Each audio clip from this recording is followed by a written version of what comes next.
வேறு வழி இல்லைங்க. இப்பதான் கொஞ்சம் ரியாலிட்டி அங்கங்க அவர் உணர்கிறார் என்று நான் கருதுகிறேன். இதை தாண்டி மோடி 3வது முறையாக இப்போ வந்து தமிழகத்துக்கு வந்திருக்கிறார். இங்கே தான் ஏறத்தாழ வலம் வந்திருக்கிறார்.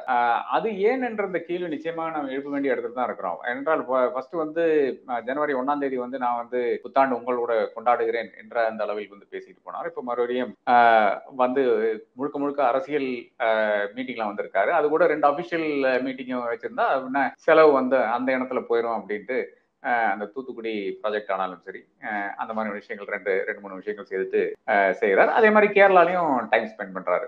என்னை பொறுத்தளவு நான் என்ன பாக்குறேன்னு பாத்தீங்கன்னா, இப்போ பிஜேபி வந்து ஏறத்தாழ மேக்ஸ் அவுட் இந்த என்டையர் நார்த் இந்தியாவில் வந்து ஸ்ட்ரைக் ரேட் 90% மேல போனதுனால இந்த பீமாரூ ஸ்டேட்ஸ் என்று கூறுவோமே அந்த ஹிந்தி ஹாட்லேண்ட் ஸ்டேட்ஸ்ல வந்து ஏறத்தாழ மேக்ஸ் அவுட். இப்போ அங்கிருந்து பெரிதாக வந்து அடிஷனல் கெயின்ஸ் வந்து வர்றதுக்கு வாய்ப்பு இல்லை. ஏனென்றால் இப்போ பாக்கெட் பரோஸ் என்று நாம் குறிப்பிடக்கூடிய அந்த கான்ஸ்டன்சில மட்டும்தான் பாக்கெட் கண்ட்ரோல் வந்து ஜெயிச்சு வந்திருக்கிறார்கள். அப்ப அதிலிருந்து இனி இப்போ ஜாஸ்தியாக வர முடியாது.